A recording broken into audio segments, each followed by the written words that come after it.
Вроцлавик. Вроцлавик.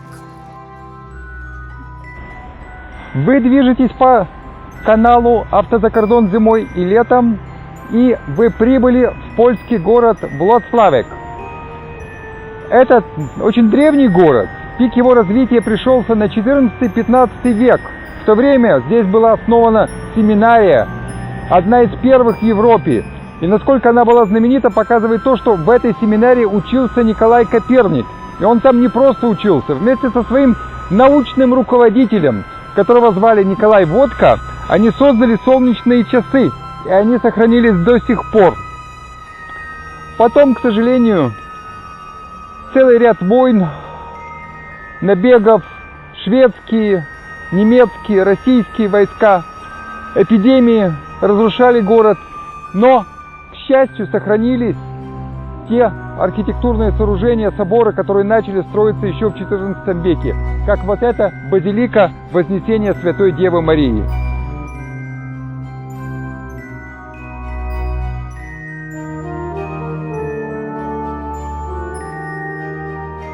Название Вроцлавик или Владиславия происходит от имени Владислав, но в Польше было несколько правителей с таким именем.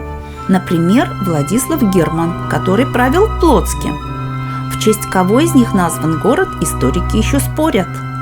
Мы отправились в исторический центр города, оставив автомобиль в торговом центре «Взорцовня», возведенном на месте двух фаянсовых фабрик XIX века и завода сельскохозяйственной техники.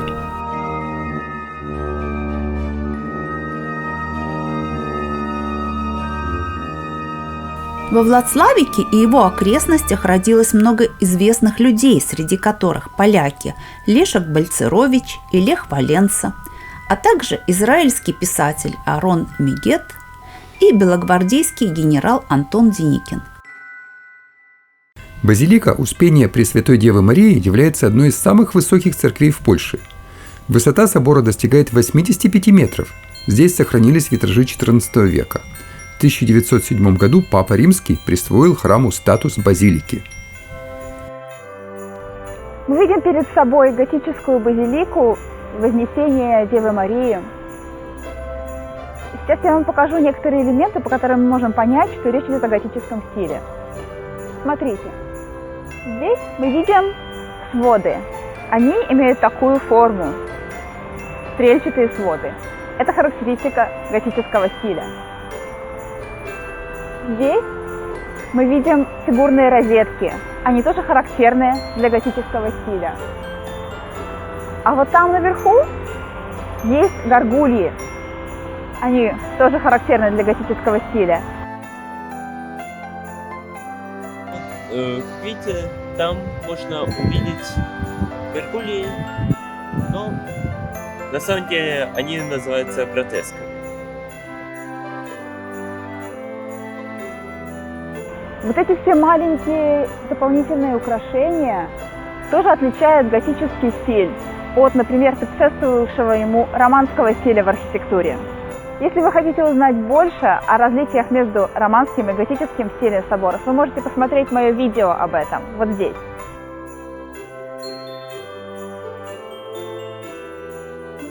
Кстати, обратите внимание на то, что на этой башне тоже выдержан готический стиль.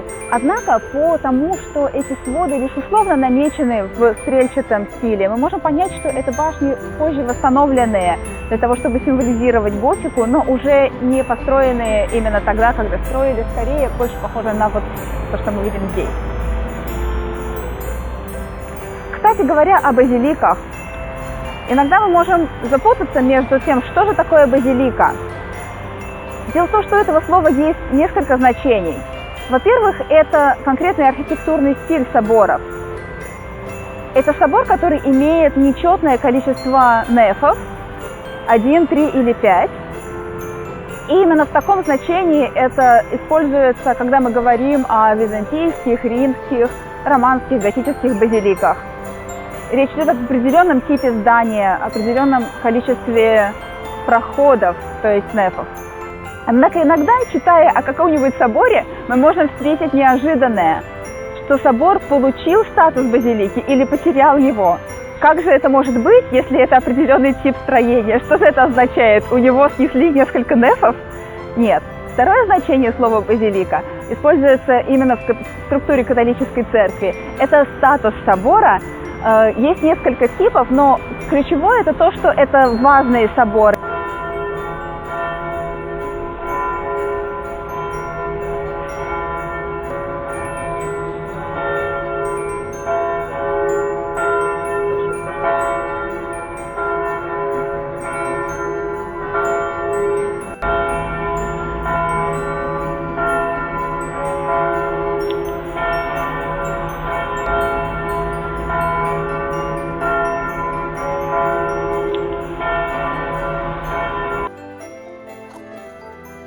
Напротив базилики находится историческая башня, название которой по-польски звучит как «Забыткова башта», и епархиальный музей.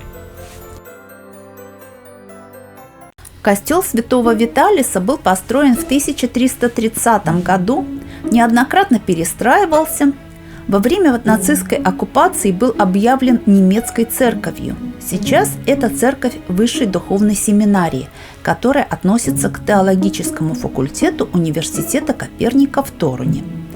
Она была открыта в XVI веке и на момент основания была первой семинарией в королевстве Польша. Костел всех святых был построен в XVII веке. Здесь же находится францисканский монастырь. На территории этого францисканского монастыря находится памятник членам скаутских организаций, действовавших во Владславике во время Второй мировой войны.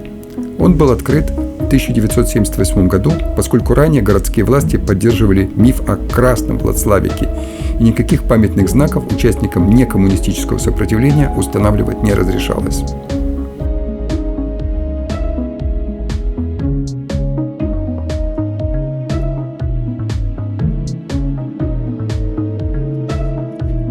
Во время нацистской оккупации Польши Владславик стал первым городом в Европе, где евреев обязали носить на одежде знак – желтую звезду Давида. Город был переименован в Лислау и присоединен к Третьему рейху. Из него депортировали всех евреев, а потом стали высылать и поляков, завозя в освободившиеся дома немцев. Город был освобожден в 1945 году, но многие здания серьезно пострадали во время боев. Например, на колокольне этого храма нацисты поставили пулемет и обстреливали советские войска. Ответным огнем из танков колокольня была разрушена. Вскоре после войны храм был восстановлен, а недавно существенно обновлен. Он называется «Евангелическая церковь Аугсбургского исповедания» и был возведен в конце XIX века в неоготическом стиле.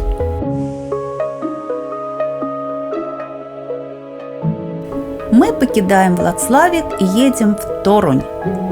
И приглашаем вас посмотреть наше видео об этом городе.